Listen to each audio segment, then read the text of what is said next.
فاتحہ۔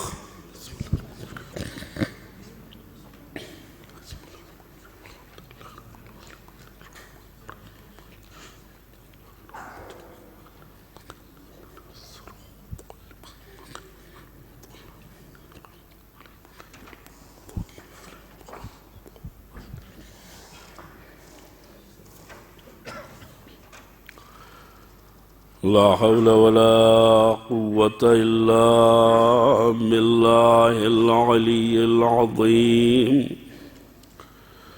حسبنا الله ونعم الوكيل نعم المولى ونعم النصير أعوذ بالله السميع العليم من الشيطان اللعين الرجيم بسم الله الرحمن الرحيم الحمد لله رب العالمين والعاقبة للمتقين والجنة للموحدين والنار للعاصين والملحدين والصلاة والسلام والتحية والإكرام على النبي الأمي العربي القرشي مكي المدني العبد المؤيد والرسول المسدد المصطفى الأمجد حبيب إله العالمين أبي القاسم محمد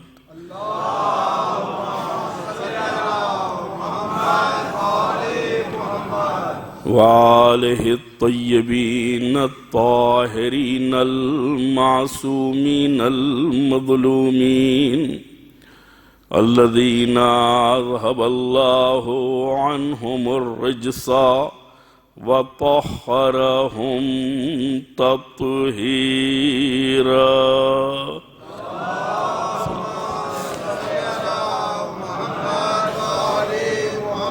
ولعنة الدائمة الباقية على أعدائهم أجمعين من يوم عداوتهم إلى قيام يوم الدين أما بعد فقد هذا ما أوصى به حسين بن علي بن أبي طالب إلى أخيه محمد بن الحنفية إلى أن قال إني لم أخرج أشرا ولا بطرا ولا مفسدا ولا ظالما بل إنما خرجت لطلب الإصلاح في أمة جدي رسول الله أريد أن آمر بالمعروف وأنهى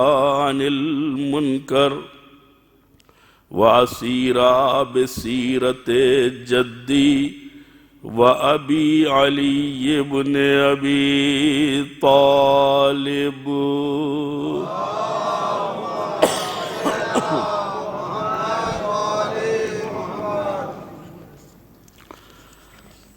پیغام کربلا کے عنوان سے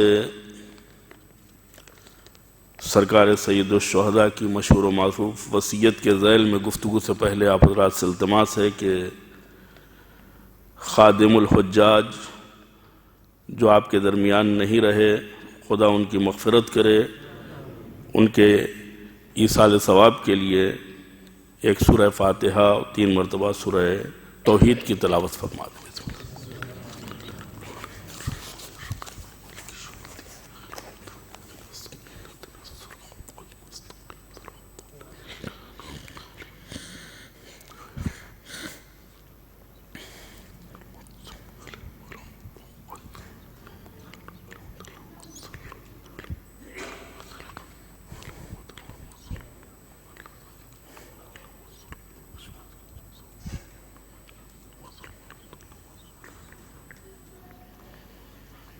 صلوات پڑھیں محمد و آل محمد۔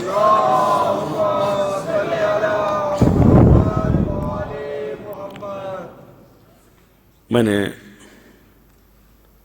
آپ کے سامنے وصیت کے جو چند جملے پیش کیے تھے کہ حضرت فرما رہے ہیں کہ میں خوش گزرانی، فساد، شر یا اقتدار پسندی کے لیے باہر نہیں نکل رہا ہوں، میں صرف اور صرف اپنے نانا رسول اللہ کی امت کی اصلاح کے لیے، میں امر بالمعروف کرنے جا رہا ہوں، میں نہی عن المنکر کرنے جا رہا ہوں، میں اپنے نانا رسول اللہ اور بابا علی مرتضیٰ کی سیرت پر عمل کرنے جا رہا ہوں۔ وصیت کی اہمیت کو سمجھنے سے پہلے جو وصیت کر رہا ہے اس کی ذات کو، اس کی شخصیت کو پہچاننے کی انتہائی ضرورت ہے۔ اور کل ہم نے پیغمبر کی احادیث کے زیر سایہ امام حسین کے مناقب اور ان کے تعارف کے سلسلے میں دو چار باتیں آپ کی خدمت میں عرض کی۔ حسین کوئی معمولی شخصیت یا معمولی ذات نہیں ہے۔ پیغمبر نے فرمایا میں ان سے ہوں، یعنی میرا وجود مرہون منت ہے حسین کے وجود سے۔ یہ جملہ میں نے اس کی تشریح کے لیے قربانی کا ذکر بھی کیا جو تفسیر آل محمد کے ذیل میں آپ کے سامنے پیش کیا گیا۔ آج صرف اتنا عرض کرنا چاہتا ہوں کہ امام حسین علیہ السلام جو پیغمبر کے وارث ہیں، معنوی اعتبار سے بھی مادی اعتبار سے بھی، جس کے لیے لفظیں استعمال ہوئی ہیں البتہ اہل بیت کے لیے کہ لحم کا لحمی و دم کا دمی، اب اس سے بڑھ کر کے فضیلت کیا ہوگی کہ پیغمبر کا خون، حسین کا خون، پیغمبر کا گوشت حسین کا گوشت ہے۔ نتیجہ کیا نکلے گا کہ اگر رسول چلے بھی جائیں تو رسول کا جسم مبارک حسین کی شکل میں باقی ہے۔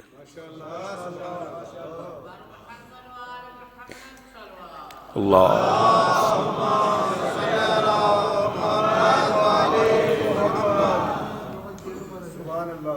صرف یہی نہیں بلکہ لفظیں آگے بڑھتی ہیں،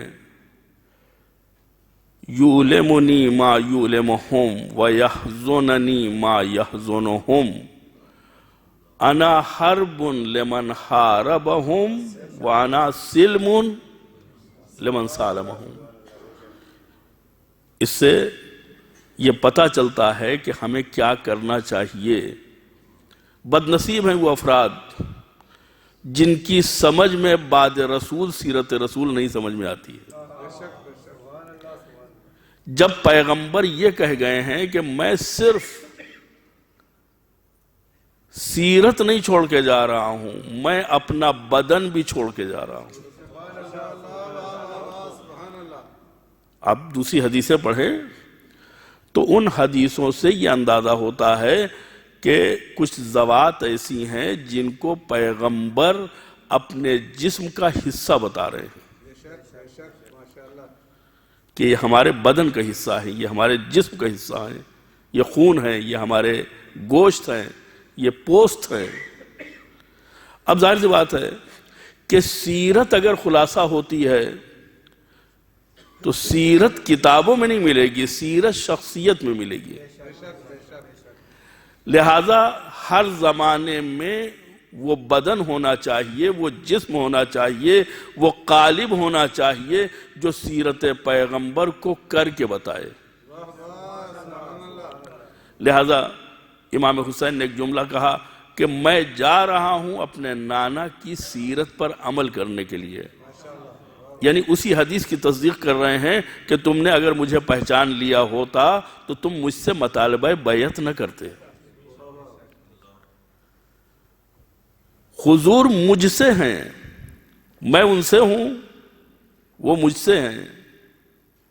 کل میں نے مختصر سی بات آپ کے سامنے رکھی، اہل بیت کی تفسیروں نے فدیناہ بذبح عظیم کے تعلق سے جو ہمارے سامنے مطالب بیان کیے ہیں ان کو آپ سامنے رکھیں تو اندازہ ہوگا کہ خداوند عالم نے چھوٹی ذبح کو، چھوٹی قربانی کو بڑی قربانی سے تبدیل کیا ہے۔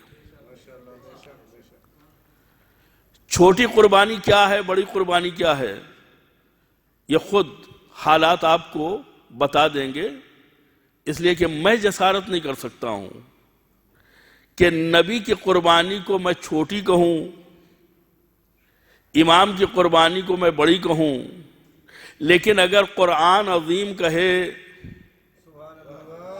تو پھر آپ کو تلاش کرنا پڑے گا کہ وہ عظیم قربانی کہاں ہے۔ اب اگر کربلا میں بھی نہیں ہے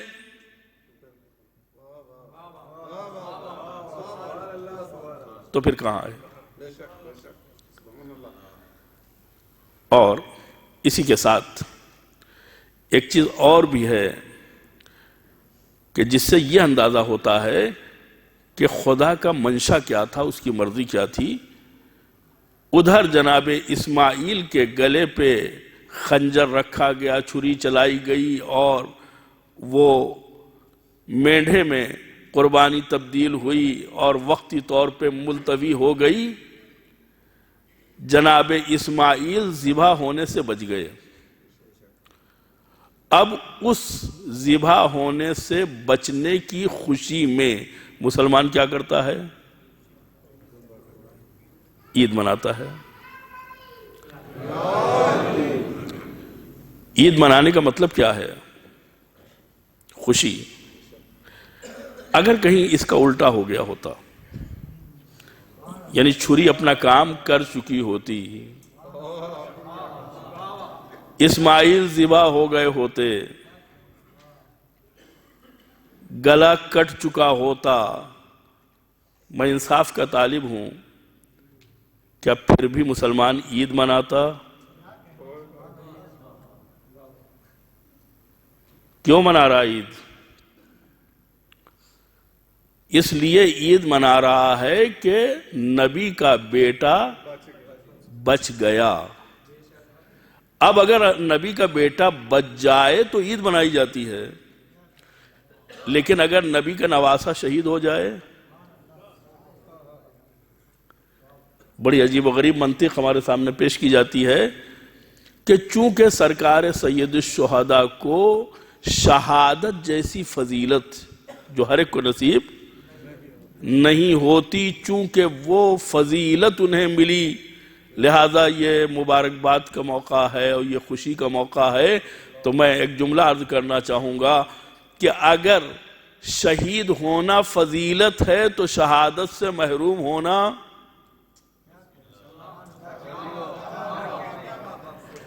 یعنی اگر عاشور کے دن اس لیے خوشی منائی جاتی ہے کہ نبی کا نواسہ شہادت کی فضیلت پا گیا، تو عاشورہ ذی الحج کو 10 ذی الحج کو عید نہیں منانا چاہیے، اس لیے کہ نبی کا بیٹا شہادت کی فضیلت سے محروم رہ گیا۔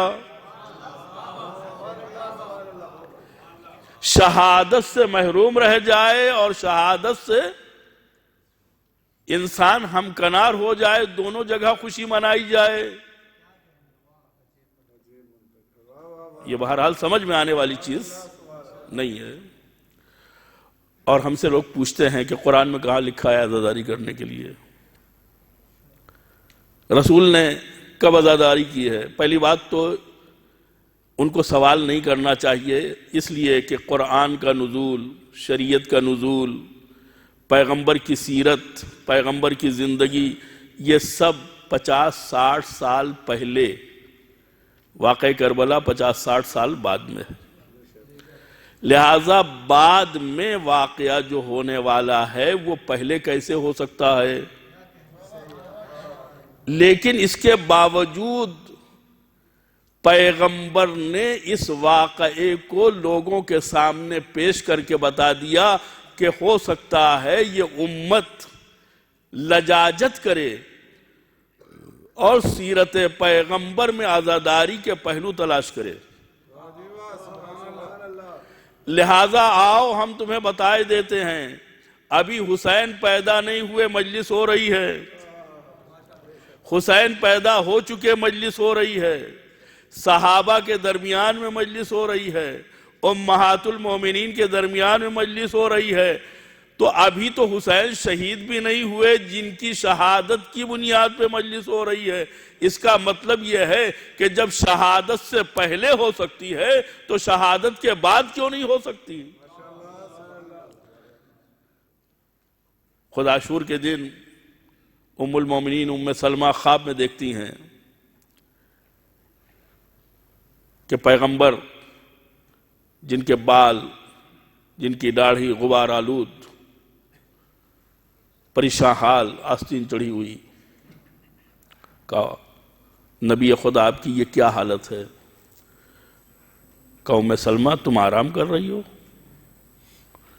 میرا بیٹا کربلا میں 3 دن کا بھوکا پیاسا شہید کر دیا گیا۔ ام سلمہ کے پاس مٹی رکھی ہوئی ہے۔ جب مدینے سے قافلہ چلا تھا اور ام سلمہ کو گھبراہٹ ہوتی تھی تو وہ جاتی تھی شیشی میں مٹی کو مٹی دیکھتی تھی، مطمئن ہو جاتی تھی کہ حسین زندہ ہیں۔ لیکن جب عاشور کا دن آیا ہے تو صرف ام سلمہ نے خواب نہیں دیکھا ہے، مفسر قرآن جناب عبداللہ ابن عباس نے بھی خواب دیکھا ہے۔ اور روایتوں کی یہ بات ہے کہ اگر کوئی حضور کو خواب میں دیکھے تو حضور ہی کو دیکھا ہے، کسی اور کو نہیں دیکھ سکتا ہے، حضور ہی کو دیکھا ہے۔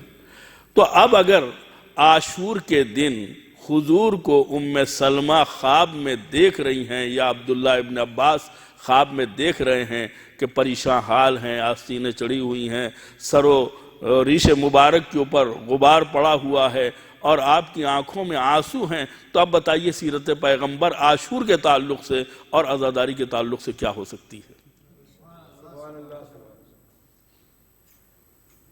کیا اس سے زیادہ دلیل چاہیے؟ یعنی سیرت پیغمبر میں بھی عزاداری کا تعلق ہے، اور عزاداری کر کے انہوں نے ہمیں عزاداری کے اصول سے متعارف کرایا ہے، ہمیں بتایا ہے کہ کیسے غم منانا چاہیے، کیسے ان کی یاد منانا چاہیے۔ یہ ایک حدیث انا من الحسین، اور اس کا دوسرا رخ کہ حسین مجھ سے ہے، یہ رشتے کی بنیاد کے اوپر، میں نانا ہوں، یہ نواسا ہے، یہ مجھ سے ہے، لیکن میرا مشن اس کے ذریعے سے زندہ ہونے والا ہے۔ یعنی یزید ہمارے مشن کو، اسلام کو، دین کو تباہ و برباد کرنا چاہے گا، جسے حسین اپنی قربانی کے ذریعے سے بچائیں گے۔ یعنی 61 ہجری سے پہلے تک دین میری وجہ سے ہے، اور 61 ہجری کے بعد دین حسین کی وجہ سے ہے۔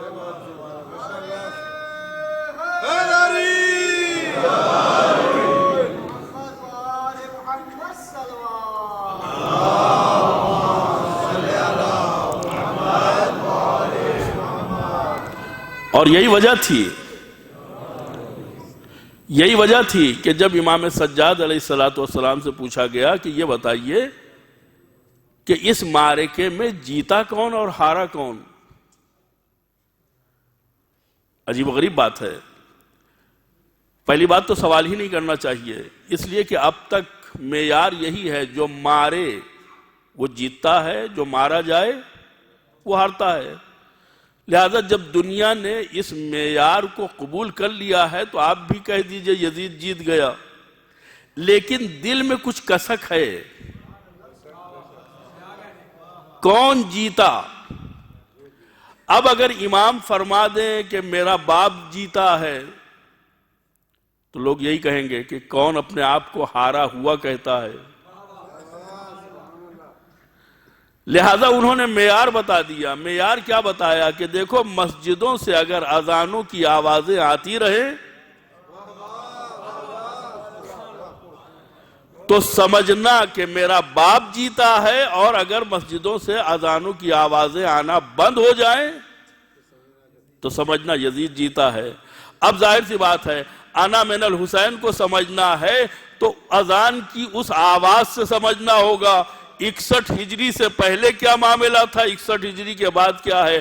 اب جو 61 ہجری کے بعد آواز آ رہی ہے اشہد ان محمد رسول اللہ، تو یہ انا من الحسین کی تفسیر ہے اور کوئی چیز نہیں ہے۔ صلوات پڑھے محمد و آلہ۔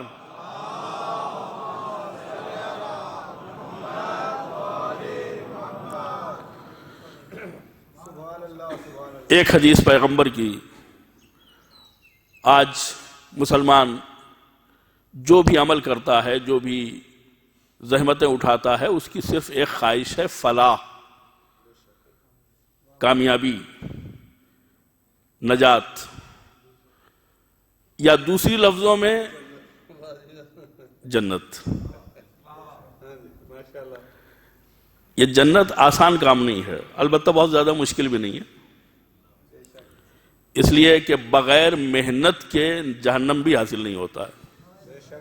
کوئی چاہے کہ مفت میں جہنم مل جائے تو ایسا نہیں ہے، جہنم میں بھی جانے کے لیے کچھ کرنا پڑتا ہے، غیبت کرنی پڑتی ہے، شراب پینی پڑتی ہے، بہت سے۔ تو جب محنت کر کے جانا ہی ہے تو حماقت ہے کہ آدمی جہنم میں جائے۔ صلوات پڑھیں۔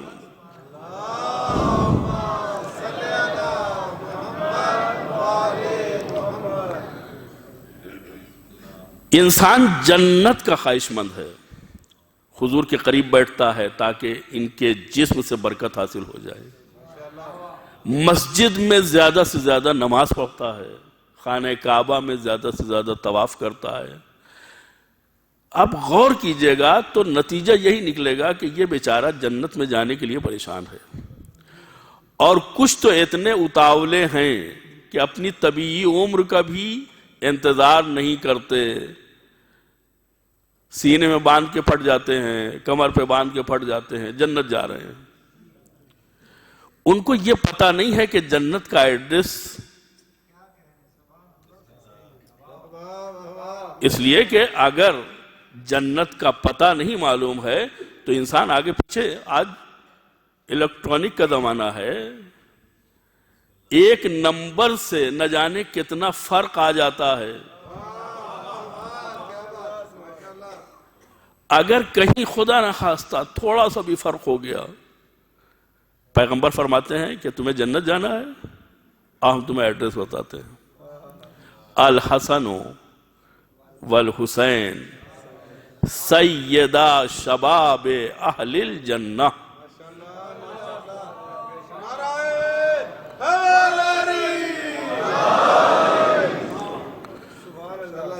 حسن اور حسین جنت کے جوانوں کے سردار ہیں۔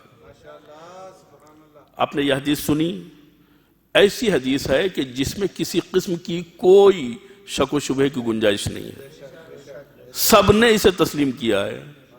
کتنی بدذوقی ہے کہ ہم سردار کو چھوڑ کر کے رعایا کی خوشامد کرتے پھریں۔ اگر رعایا ہو کوئی، رعایا کون ہے؟ جو جنت میں جانے والا ہے۔ جتنے جانے والے ہیں سب رعایا، سردار یہی دو۔ لوگوں نے کوشش کی تھی کہ کچھ رشتے اور بنا لیے جائیں، لیکن جوانان جنت کے سردار کی بنیاد کے اوپر ساری محنت اکارت ہو گئی، اس لیے کہ انہوں نے چاہا تھا کہ عمر کی درازی کی بنیاد کے اوپر یہ فضیلتیں بطور تبرک بانٹ دیں، لیکن پیغمبر نے کہا وہاں بوڑھا نہیں جائے گا، وہاں اپاہج نہیں جائے گا، وہاں کالا نہیں جائے گا، وہاں مریض نہیں جائے گا، جوان جائے گا، اور یہ جوانوں کے سردار ہیں۔ تو اب اگر ہمیں جنت جانا ہے اور جنت میں جانے کے لیے کچھ جنتی بشارتوں کا ہمیں سہارا لینا ہے، تو بشارتیں جو ہیں وہ اپنی جگہ ہیں، جو رعایا بنا سکتی ہیں، سردار نہیں بنا سکتی۔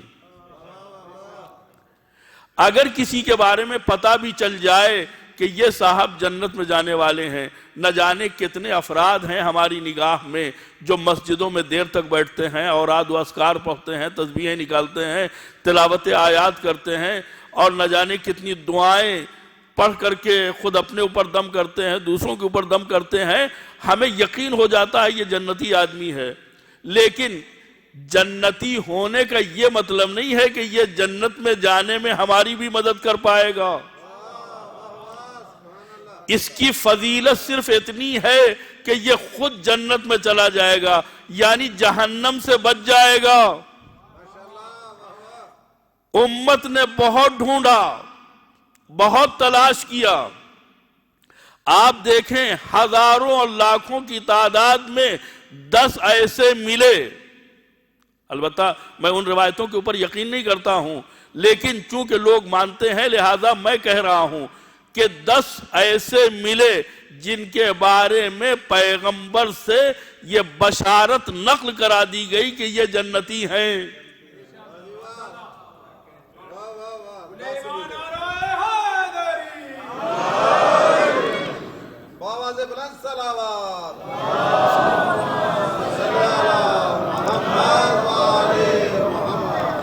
یہ جنتی ہیں تو ٹھیک ہے، جنتی ہیں اپنے لیے ہیں، ہم سے کیا مطلب؟ یہ جہنم سے بچ گئے، ہم سے کیا مطلب؟ یہ جنت میں چلے جائیں گے، ہم سے کیا مطلب؟ ان کا کچھ چلنے والا نہیں ہے، چلے گا اسی کا جو سردار ہوگا۔ پیغمبر نے بتایا صرف 2 ہی سردار ہیں جو جوانان جنت کے سردار ہیں۔ اگر تمہیں جنت چاہیے تو ان کی اتباع اور ان کی پیروی کرنا ہوگی، ورنہ امت کے پیچھے دھکے کھاتے رہو گے، ذلیل و رسوا ہوتے رہو گے۔ جہنم تو مل سکتی ہے، جنت نہیں مل سکتی ہے۔ صلوات پڑھیں محمد وآلہ۔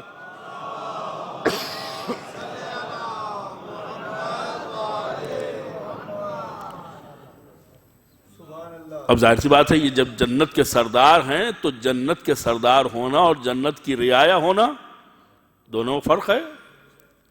ان کا کچھ پاور بھی دکھائی دینا چاہیے، ان کے کچھ اختیارات بھی دکھائی دینا چاہیے۔ یہ جنت میں لے جانے والے ہیں۔ جہاں تک جنت کی نعمتوں کا اپنے در کے اوپر بلا لینا، یہ بہت بڑی بات نہیں ہے، یہ ان کے غلاموں اور کنیزوں کی صفات میں ہمیں دکھائی دیتی ہے۔ لیکن اگر سردار جنت کی خصوصیات کو دیکھنا ہے تو ایک ماں نے کہا ہے بچوں سو جاؤ، تمہارے کپڑے درزی کے ہاں ہیں۔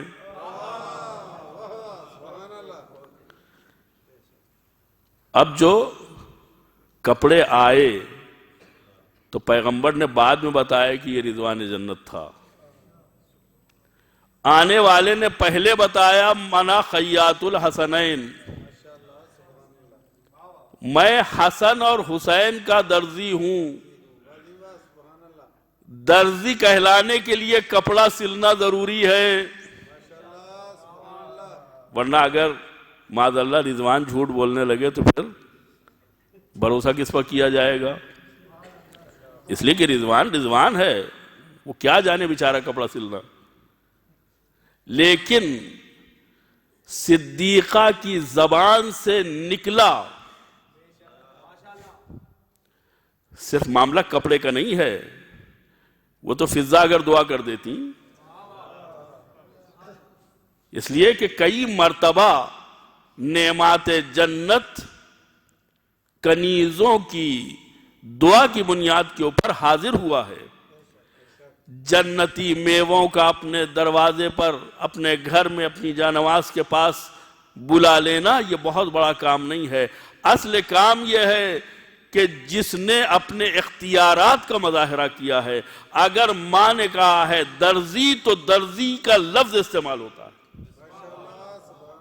آپ اس سے اندازہ لگائیں کہ اختیارات کتنے ہیں، کتنا زیادہ اختیار ہے حسن اور حسین کا، کتنا زیادہ اختیار ہے صدیقہ طاہرہ کا، کہ اگر زبان سے یہ بات نکلی ہے کہ بچوں سو جاؤ تمہارے کپڑے درزی کے ہاں ہیں، تو اب آنے والا اپنے آپ کو رضوان نہیں کہتا، میں کہوں گا کہ اے رضوان اگر تو دروازے کے اوپر یہ کہہ دے کہ میں رضوان جنت ان بچوں کے کپڑے لے کے آیا ہوں، تو بچوں کی فضیلت میں بھی اضافہ ہو جائے گا، تیری منزلت بھی باقی رہ جائے گی۔ لیکن رضوان کہے گا کہ میں رضوان تو کہہ دوں لیکن صدیقہ نے خیاط کہا ہے۔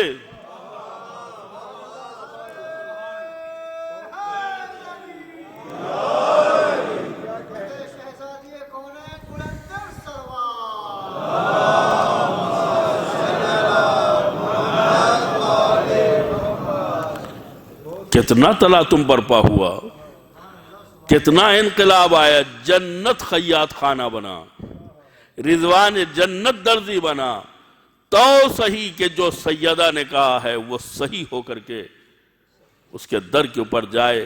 اب جو دروازہ کھٹکھٹایا گیا، پوچھتی ہے کون ہے؟ کہا انا خیاط الحسنین۔ اور جب کوئی صاحب منصب اپنے سے کمتر کے ہاں جاتا ہے تو اپنے منصب کا اظہار کرتا ہے۔ رضوان آیا ہے سرداران جوانان جنت کے گھر، اگر رعایا کے گھر گیا ہوتا تو اپنے آپ کو رضوان کہتا، سرداروں کے یہاں آیا ہے لہذا یہاں اپنی سرداری کا مظاہرہ کرنا یہ خلاف ادب ہوگا۔ لہذا صدیقہ طاہرہ نے جو لفظیں کہی تھیں وہی لفظیں دہرائی گئیں، انا خیاط الحسنین، میں حسن اور حسین کا درزی ہوں، یعنی پوری جنت کے لیے میں رضوان ہوں، پورے مسلمانوں کے لیے میں رضوان ہوں، پوری جنت کی رعایا کے لیے میں رضوان ہوں، لیکن ان کے لیے میں خیاط سے زیادہ کچھ نہیں۔ ظاہر سی بات ہے کہ جن کے دروازے کے اوپر رضوان جنت خیاط بن کے آئے، تم نجات کسی اور کے اوپر کہاں نجات تلاش کر رہے ہو؟ جو جنت دینے والا ہے اس سے بیعت کا مطالبہ کیا جا رہا ہے۔ بیعت کس بنیاد کے اوپر؟ تاکہ تمہیں جنت ملے، یہ تو صاحب جنت ہیں۔ عجیب و غریب بات ہے، آج جس خاتون کی وفات کی تاریخ ہے، مولا کائنات حضرت علی ابن ابی طالب علیہ السلام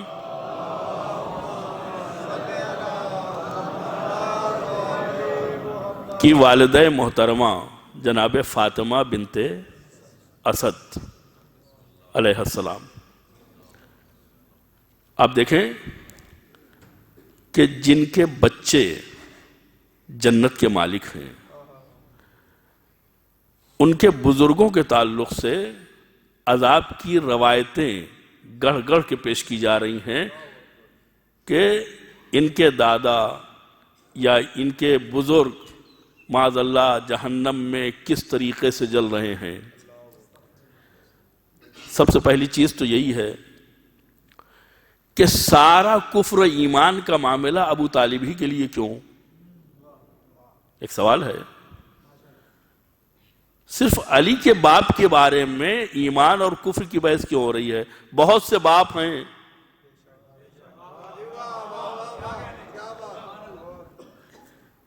یہاں ایک جملہ عرض کرنا چاہتا ہوں کہ کم سے کم علی کے باپ ایسے ہیں جن کے بارے میں یہ گفتگو ہو سکتی ہے، بہت سے باپ تو ایسے ہیں جن کے بارے میں یہ گفتگو ہو ہی نہیں سکتی ہے۔ صلوات پڑھیں محمد و آل محمد۔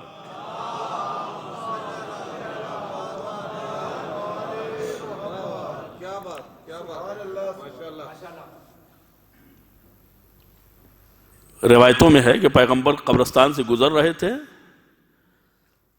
فرماتے جلدی چلو. لوگوں نے پوچھا کیوں؟ کہا صاحب قبر پہ عذاب ہو رہا ہے. چلے گئے. کچھ دیر کے بعد واپس آئے. کہا رک جاؤ، قبر وہی ہے، انداز الگ الگ ہے. کہا رک جاؤ. رک گئے. کہا حضور ابھی کچھ دیر پہلے جب ہم یہاں سے گزرے تھے تو آپ کہہ رہے تھے کہ اس پر عذاب ہو رہا ہے، جلدی چلو، ابھی آپ رکنے کا حکم دے رہے ہیں. کہا اس کا ایک بچہ ہے جس نے آج معلم سے بسم اللہ سیکھا ہے. توجہ چاہتا ہوں. یقینی معذب، سرکاری جہنمی، اس کا بچہ معلم سے اگر بسم اللہ سیکھتا ہے تو آیا ہوا عذاب واپس چلا جاتا ہے اور اس کے اوپر رحمت کا نزول ہونے لگتا ہے. کیا کہوں، لوگ حدیثیں نہیں سمجھتے، فضائل نہیں سمجھتے. ایک بسم اللہ کسی کی زبان سے اگر ادا ہو جائے تو اس کے باپ اور اس کی نسلیں بخش دی جاتی ہیں جو خود بائے بسم اللہ ہو اور وہ نقطہ ہو جو بسم اللہ کا آغاز ہو.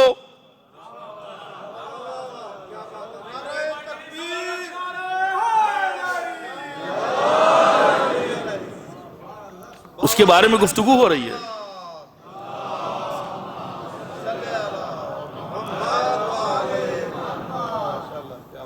بسم اللہ الرحمن الرحیم ایک دفعہ اگر کسی معلم کے کہنے سے ایک طالب علم نے، ایک شاگرد نے، ایک بچے نے اپنی زبان سے جاری کر دیا تو اس کا باپ بخشا جاتا ہے. اور جو تفسیر قرآن بیان کر رہا ہو، تفسیر قرآن کو سمیٹتے ہوئے کہہ رہا ہو کہ جو کچھ کتب اربعہ میں ہے وہ سب قرآن میں ہے، جو کچھ قرآن میں ہے وہ سورہ بقرہ میں ہے، جو کچھ سورہ بقرہ میں ہے وہ سورہ حمد میں ہے، جو کچھ سورہ حمد میں ہے وہ بسم اللہ الرحمن الرحیم میں ہے، اور جو کچھ بسم اللہ الرحمن الرحیم میں ہے وہ بائے بسم اللہ میں ہے. اور پھر ان تمام چیزوں کو اس نقطے میں سمیٹا گیا ہے جو بے کے نیچے دیا جاتا ہے، اور اس کے بعد فرماتے ہیں میں وہی نقطہ ہوں.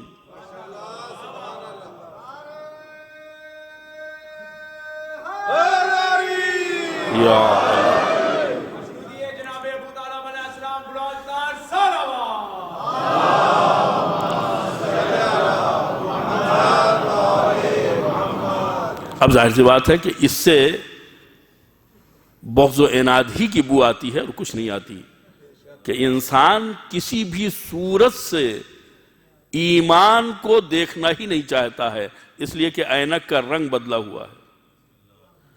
عجیب غریب چیز ہے. کبھی موقع ملا تو عرض کروں گا کہ انسان کے افعال کو دیکھ کر کے اندازہ ہوتا ہے کہ کون مومن ہے کون مومن نہیں ہے. انسان کے اٹھنے اور بیٹھنے سے اس کے باور کا، اس کے یقین کا، اس کے ایمان کا اندازہ ہوتا ہے. مجلس میں کون آئے گا؟ صرف مجلس میں کوئی اگر آیا ہے تو یہ فیصلہ ہو جاتا ہے کہ یہ کیا مانتا ہے اور کیا نہیں مانتا. میں نے ایک جملہ کہا، صرف مجلس میں آنا اس بات کی علامت ہے کہ یہ کیا مانتا ہے اور کیا نہیں مانتا، کس کو مانتا ہے اور کس کو نہیں مانتا. بہت سی باتوں کا فیصلہ ہو جاتا ہے.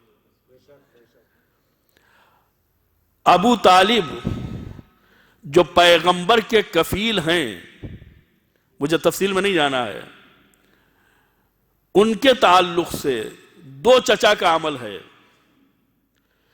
ایک چچا جان لے رہا ہے، ایک چچا جان بچا رہا ہے.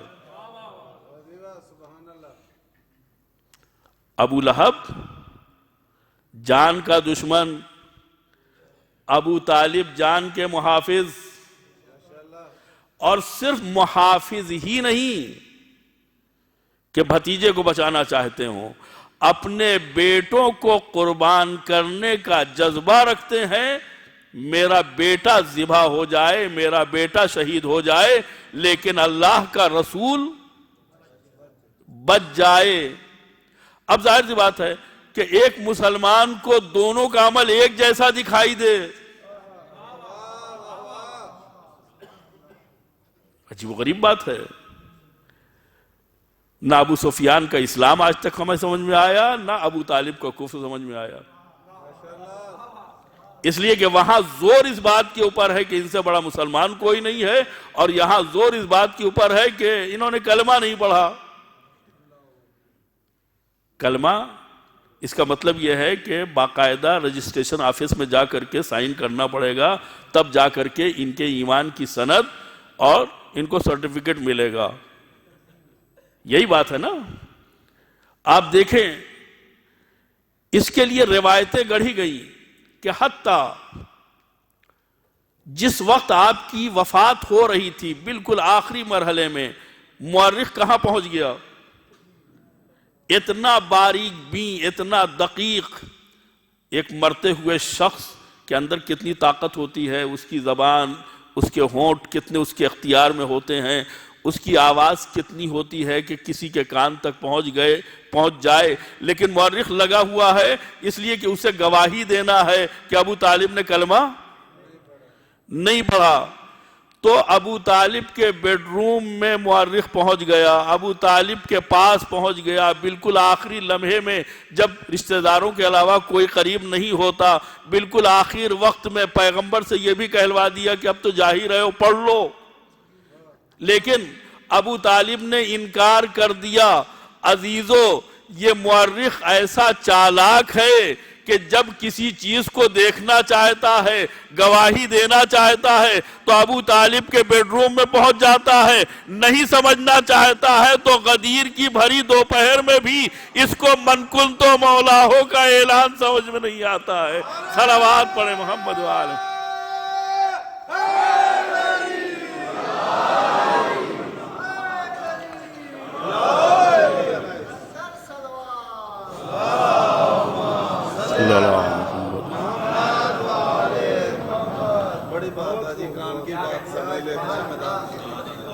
جو سمجھنا چاہتا ہے وہ سمجھ لیتا ہے۔ اس کا مطلب یہ ہے کہ یہ پہلے سے طے کیے ہوئے ہے کہ ہمیں کیا سمجھنا ہے، کیا سننا ہے۔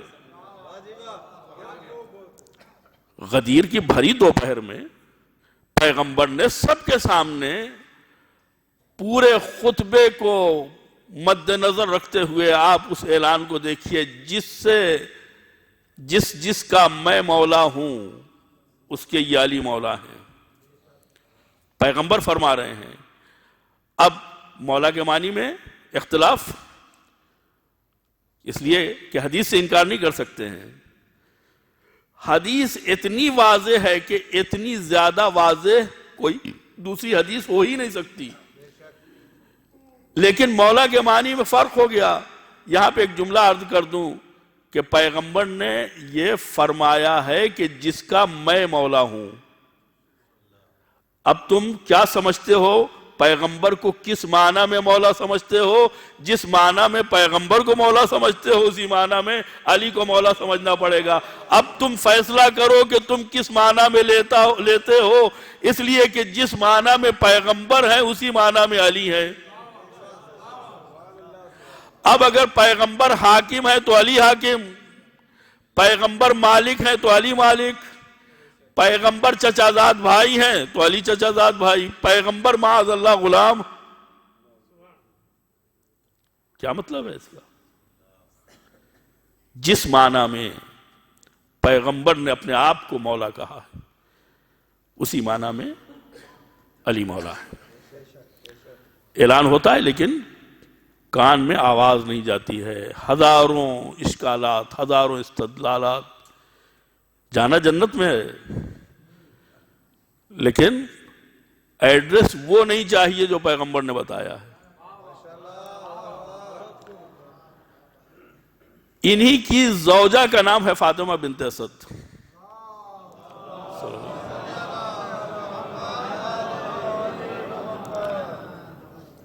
ایک بات یاد رکھیے گا کہ جہاں ابو طالب کے سلسلے میں لوگوں نے اختلاف کیا ہے وہیں فاطمہ بنت اسد کے بارے میں سب کا اتفاق ہے،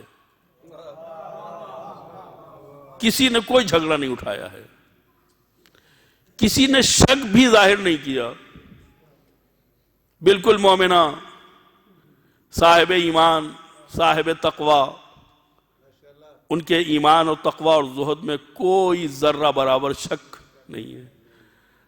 اب آئیے ذرا سا دیکھتے ہیں پیغمبر جو شادیاں ہوتی ہیں یا ہوئی تھیں، اس میں اسلام کا ایک قانون ہے کہ مسلمان کی شادی مسلمان ہی سے ہوتی ہے، کافر کا نکاح کافر ہی سے ہوتا ہے، مشرک کا نکاح مشرک سے ہوتا ہے۔ اور اگر ایک جوڑے میں سے کسی ایک نے بھی اسلام قبول کر لیا تو اس جوڑے کو ختم کر دیا جاتا تھا، اس لیے کہ مسلم اور کافر کا نکاح برقرار نہیں رہ سکتا۔ فاطمہ بنت اسد کے بارے میں یقین ہے کہ یہ مسلمان اور مومن، ان کے بارے میں شک، پیغمبر نے دونوں میں جدائی نہیں کرائی، آخر وقت تک دونوں میاں بیوی رہے۔ یا تو یہ مانو کہ پیغمبر نے منہ دیکھی کی، یا یہ مانو کہ جس طریقے سے وہ بالاتفاق مومنہ، اسی طریقے سے ابو طالب بھی بالاتفاق مومن، ورنہ معاملہ ابو طالب کے ایمان کا نہیں ہے، پیغمبر کی رسالت کا ہے۔ اس لیے کہ اگر الزام پیغمبر کے اوپر آئے گا تو پیغمبر کی رسالت ہی نہیں جائے گی، تمہاری جنت بھی جائے گی، تمہارا ایمان بھی جائے گا۔ صلوات پڑھے محمد و آل محمد۔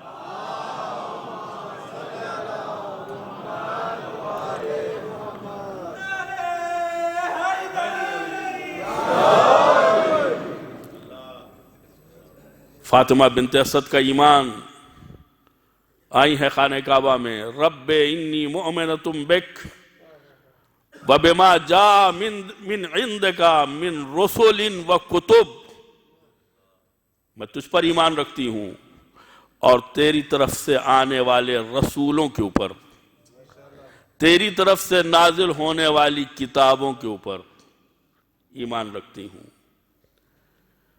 اس کے بعد فرماتی ہے وَمُصَدِّقَةٌ بِكَلَامِ جَدِّ إِبْرَاهِيمَ الْخَلِيلِ أَنَّهُ بَنَى الْبَيْتَ الْعَتِيقِ، میں تصدیق کرتی ہوں اپنے جد اس ابراہیم کی جو خلیل اللہ ہے اور جس نے خانہ کعبہ کی تعمیر کی ہے۔ شک نہ ہو کہ کوئی دوسرا ابراہیم ہے، میں تصدیق کرتی ہوں مصدقۃ بکلام جدی، اپنے جد ابراہیم کے کلام کی، کہ وہ ابراہیم جو خلیل اللہ ہیں، اور اسی کے ساتھ ساتھ انہوں نے خانہ کعبہ کی تعمیر بھی کی ہے۔ فَبِحَقِّ هَذَا الْبَيْتِ الَّذِي، پروردگار اس بیت کے صدقے میں، ابراہیم کے صدقے میں، اس کے بعد فرماتی ہیں کہ اس مولود کے صدقے میں جو میرے شکم میں ہے اور مجھ سے باتیں کرتا ہے، میرا انیس ہے، میرا جلیس ہے، جو مجھ سے مانوس ہے، میری اس شدت درد کو، میرے اس شدت درد کو ہلکا بنا دے اور ولادت کی کیفیت کو بآسانی بنا دے۔ یہ جناب فاطمہ بنت اسد دعا مانگ رہی ہیں۔ واقعات آپ کی نگاہوں کے سامنے ہیں، میں صرف یہ بتانا چاہتا ہوں کہ جناب فاطمہ بنت اسد سادہ مومن نہیں ہیں، بلکہ اپنے ایمان کی تفصیل بھی بتا رہی ہیں کہ میں صرف اللہ پر ایمان نہیں رکھتی ہوں، اللہ کی بھیجی ہوئی کتابوں کے اوپر بھی ایمان ہے، اس کے فرستادہ رسولوں کے اوپر بھی ایمان ہے، ابراہیم کے اوپر بھی ایمان ہے۔ ابراہیم اللہ کے خلیل ہیں، کعبے کے تعمیر کرنے والے ہیں۔ وہیں ابراہیم کی ایک صفت ہے کہ انہوں نے بتوں کے ساتھ کوئی رحم نہیں کیا۔ واقعہ آپ کی نگاہوں میں ہے کہ جب پورا شہر عید منانے کے لیے باہر نکل گیا تو انہوں نے موقع سے فائدہ اٹھایا اور سب کو توڑ پھوڑ کے برابر کر دیا، صرف بڑے والے کو چھوڑا۔ جب ان سے پوچھا گیا کہ بھائی کیوں توڑا تم نے، کہا اس سے پوچھو۔ یعنی ذہنوں کو جھنجھوڑنے کے لیے کہ جو بات نہیں کر سکتا، جو اٹھ نہیں سکتا، جو بیٹھ نہیں سکتا، جو اپنے اوپر سے مکھی تک ہٹانے کے لیے قادر نہیں ہے، تم اسے خدا مان رہے ہو، اس سے پوچھو۔ وہاں ٹیوب لائٹ روشن ہو رہی ہے، یہ تو کچھ جانتا ہی نہیں ہے، یہ کچھ بتا ہی نہیں سکتا ہے۔ یعنی لمحہ فکریہ دیا ہے۔ ادھر جناب ابراہیم خلیل کا حوالہ دے کر کے فاطمہ بنت اسد اپنے ایمان کی گواہی فراہم کر رہی ہیں، اور دوسری طرف پیغمبر کے نکاح کے خطبے میں جناب ابو طالب الحمدللہ الذی جعلنا من زرع ابراہیم و ذریت اسماعیل، تمام تعریفیں اس خدا کی ہیں، اس اللہ کی ہیں، اس اللہ کے لیے ہیں کہ جس نے ہمیں ذریت اسماعیل اور زرع ابراہیم سے قرار دیا ہے۔ چاہے انسان کے پرکھے ہوں، اجداد ہوں یا اولاد ہو، اگر عقائد کا فرق ہے تو انسان شرمندگی محسوس کرتا ہے۔ باپ نمازی تھا، بیٹا کمیونسٹ نکل گیا، کیا بیٹا باپ جو ہے وہ فخر کرتا ہے کہ میرا بیٹا وہی ہے جو کمیونسٹ ہو گیا ہے؟ نہیں، نالائق ہے، میرا بیٹا ہی نہیں ہے۔ یا اس کا الٹا ہو جائے کہ خدا نخواستہ کسی کے اجداد دین اور ایمان کے اعتبار سے قابل ذکر نہ رہے ہوں تو ظاہر سی بات ہے کہ آدمی پھر اس کا ذکر نہیں کرتا ہے۔ جناب ابراہیم نبی ہیں، جناب ابراہیم خلیل ہیں، جناب ابراہیم رسول ہیں، جناب ابراہیم امام ہیں، جناب ابراہیم خانہ کعبہ کے معمار ہیں، جناب ابراہیم کے ذریعے سے حج متعارف ہوا ہے۔ یہ تمام صفتیں ہیں، لیکن ان تمام صفتوں کے ساتھ ساتھ ایک صفت ہے کہ ابراہیم بت پرست نہیں ہے، بت شکن ہے۔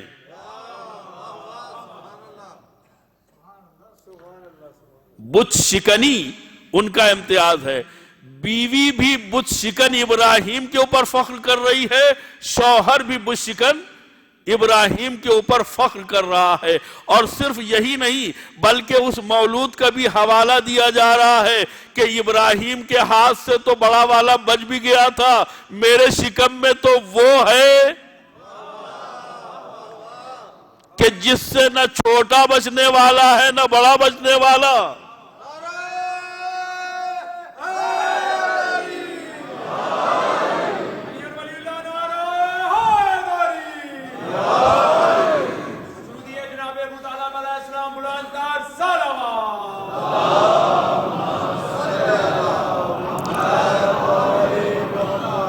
یعنی ابو طالب کا رشتہ اوپر سے ابراہیم بت شکن سے، اور فرزندی کے اعتبار سے دیکھا جائے تو علی یہ بت شکن سے۔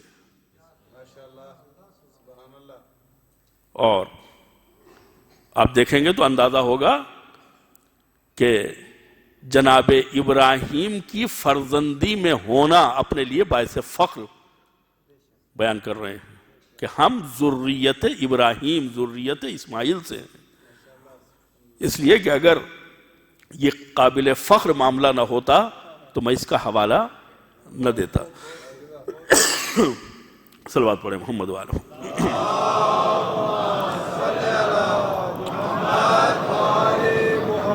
میں اس سلسلے کی آخری بات مکمل کر دوں کہ جناب فاطمہ بنت اسد گئیں خانہ کعبہ میں، ولادت ہوئی۔ ایک بات یاد رکھیے گا کہ اصحاب کے درمیان اگر مولا کائنات کو بھی گنا جاتا ہے تو ان کی خصوصیت ہے، ایک خصوصیت ہے جو لوگ بیان کرتے ہیں اور کتابوں میں بھی مذکور ہے اور اس کی توجیہ بھی کرتے ہیں کہ سارے صحابی، سارے اصحاب، ان کے نام کے آگے لکھا جاتا ہے رضی اللہ تعالی عنہ. یہ دعا ہے کہ خدا ان سے راضی ہو جائے. لیکن مولا کائنات کی خصوصیت یہ ہے کہ ان کے آگے رضی اللہ نہیں لکھا جاتا ہے، لکھا جاتا ہے کرم اللہ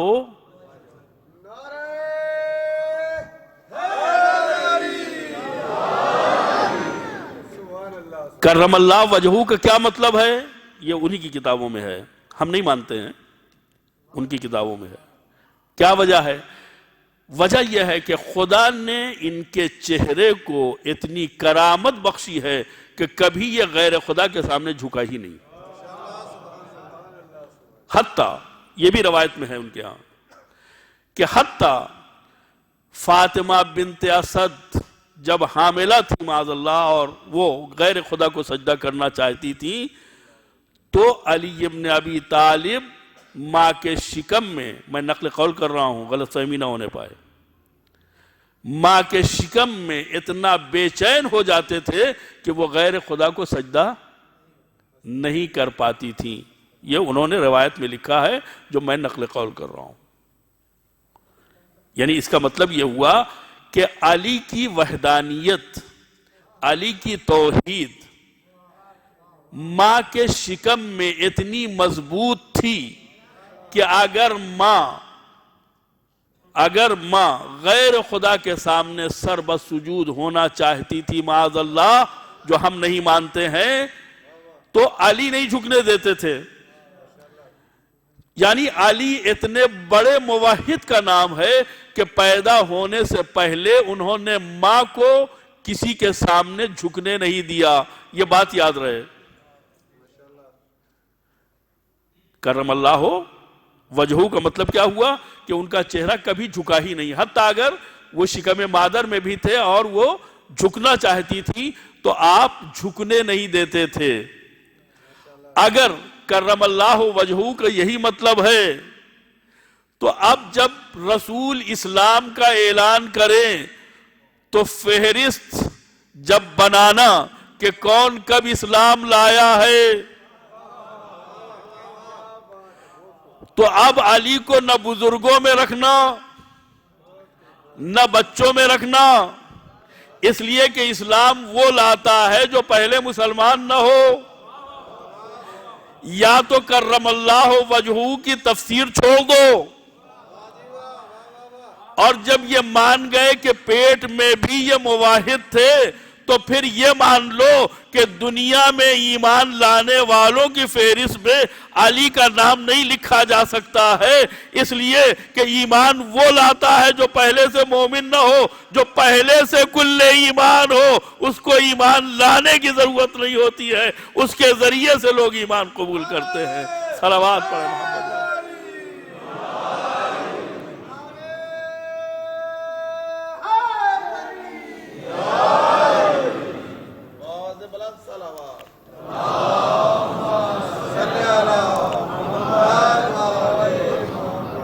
اسی کے ساتھ ایک جملہ اور عرض کر دوں کہ جب علی اتنے حساس ہیں کہ ابھی ماں کے شکم میں ہیں اور وہ معاذ اللہ ماں کے جھکتے ہوئے پیشانی کو برداشت نہیں کر سکتے ہیں، تو اب یہیں سے اندازہ لگا لیجئے کہ جو علی پیدا ہونے سے پہلے ماں کے کفر کو برداشت نہ کر سکے وہ پیدا ہونے کے بعد اپنے باپ کے کفر کو کیسے برداشت کر سکتا ہے.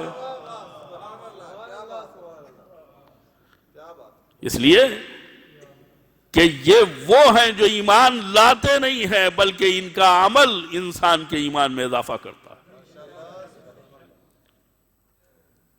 اس لیے کہ قربانی کا معاملہ بات کی چیز ہے، پہلے ایمان مستحکم ہو جائے. کون ہے جو اپنی اولاد کو اسلام کے لیے قربان کر دے؟ پیغمبر نماز پڑھ رہے ہیں،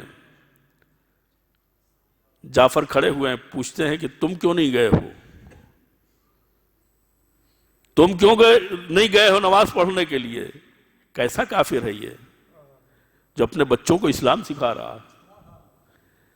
پوچھ رہے ہیں کہ تم کیوں نہیں گئے نماز پڑھنے کے لیے؟ اب ابو طالب کی اپنی مجبوریاں کیا تھیں وہ اپنی جگہ کے اوپر، لیکن اپنے بچوں سے اس بات کا سوال کرنا کہ جب نماز جماعت کھڑی ہے تو تم نماز جماعت میں شریک کیوں نہیں ہوئے؟ کیا اس سے یہ نہیں سمجھ میں آتا کہ ابو لہب کی فکر اور ہے، ابو طالب کی فکر اور ہے؟ صلوات پڑھے محمد وآلہ۔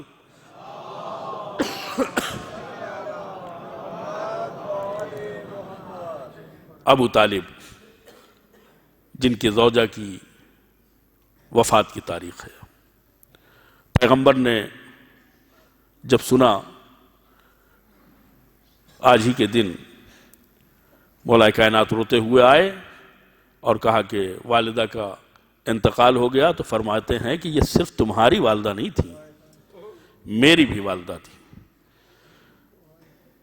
اپنے بچوں کو بعد میں کھلاتی تھی، مجھے پہلے کھلاتی تھی، اپنے بچوں کے ساتھ رسیدگی بعد میں کرتی تھی، پہلے میرے ساتھ احسان کرتی تھی، اپنے خاندان کے ساتھ نیکی بعد میں کرتی تھی، میرے ساتھ پہلے کرتی تھی۔ چنانچہ آپ نے اہتمام برتا، یہ امامہ لے جاؤ، یہ میرا کرتا لے جاؤ، جا کے اسے کفن بنا دو۔ فاطمہ صدیقہ طاہرہ سے کہا کہ تم غسل دو، اور غسل کو اچھے طریقے سے دینے کی تاکید کی۔ جنازہ دھوم کے ساتھ اٹھاؤ۔ جنازے کے ساتھ جو خصوصیات ہیں وہ یہ کہ جب آپ نے نماز پڑھی تو ایک روایت کے مطابق نماز جنازہ میں 40 تکبیریں کہیں، اور ایک روایت کے مطابق 70 تکبیریں کہیں، اور جب دفن کی منزل آئی ہے تو پہلے آپ قبر میں لیٹے ہیں، اور اس کے بعد پھر جناب فاطمہ بنت اسد کے دفن کا اہتمام کیا گیا ہے۔ ہاں، میت کو بڑے احترام سے دفن کیا جاتا ہے، وارث ہو اگر، چاہنے والے ہوں، رشتہ دار ہوں، کاندھے پہ اٹھایا جاتا ہے، قبر تک لے جایا جاتا ہے، لوگ آگے بڑھتے ہیں، آگے بڑھ کے سہارا دیتے ہیں، بلکہ یہ کام لوگوں کی موجودگی میں رشتہ داروں سے ہٹ کے یہ ہو جاتا ہے۔ لیکن ہائے کربلا میں ایک بے کس بیٹا جس کے ہاتھوں میں ہتھکڑیاں، پیروں میں بیڑیاں، گلے میں توقے خاردار، چہرے کا رنگ فخ ہے۔ ایک مرتبہ جناب زینب نے محسوس کیا سید سجاد کی روح پرواز کرنا چاہتی ہے۔ کہا بیٹا تمہاری کیا حالت ہے، تمہارا کیا عالم ہے؟ کہا پھوپھی اماں آپ نے دیکھا نہیں کہ انہوں نے اپنے کشتہائے نجس کو تو دفن کر دیا ہے، لیکن میرا بابا رسول کا نواسا، ارے علی کا بیٹا، فاطمہ کا جایا، زمین گرم کربلا کے اوپر پڑا ہوا ہے۔ اور صرف یہی نہیں عزیزان گرامی، میت کے ساتھ اسلام نے بڑے احترام کا حکم دیا ہے۔ کسی کی بھی میت ہو، لیکن اجازت اس بات کی نہیں دی گئی ہے کہ اس کے بدن کے حصے کیے جائیں، بدن کے ٹکڑے کیے جائیں، لیکن تاریخ بتائے گی، مقتل کہے گا کہ ایک مرتبہ جب خیمے جل چکے، ایک مرتبہ جناب فضہ قریب آئی، آواز دیتی ہے بی بی غضب ہو گیا، بی بی غضب ہو گیا۔ کہا یہ بتاؤ غضب ہونے کے لیے کیا بچا ہے؟ میرے بھیا کے گلے پہ خنجر چل چکا، خیمے جل چکے، سروں سے ردائیں چھن چکی، اب غضب ہونے کے لیے کیا بچا ہے؟ کہا بی بی ابھی پسر ساتھ کہہ رہا تھا کہ 10 آدمی اپنے گھوڑوں کی نال بندی کر لے، اس لیے کہ جسد اطہر حسین کے اوپر گھوڑے دوڑانا ہے۔ عزیزو ادھر زینب متوجہ ہوئی تو کیا دیکھا؟ ادھر کے گھوڑے ادھر، ادھر کے گھوڑے ادھر، بیچ میں زہرا کا لال، پامال صبح اسپا۔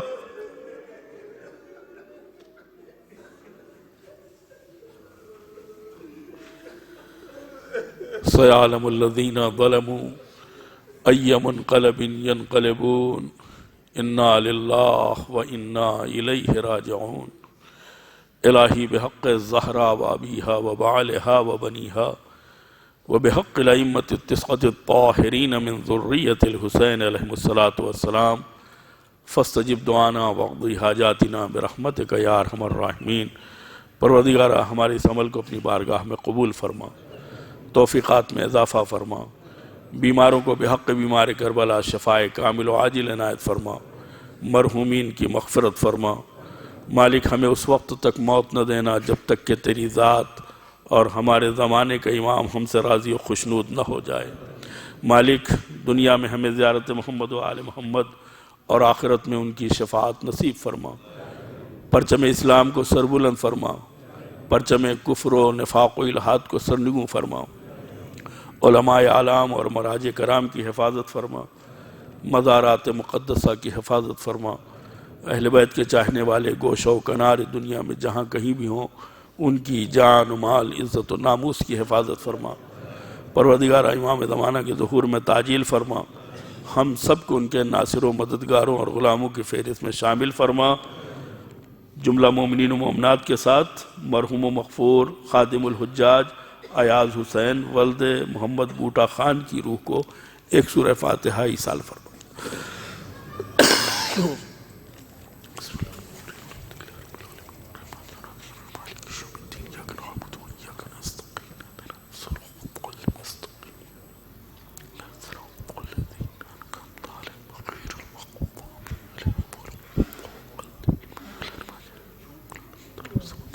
ماتم حسین۔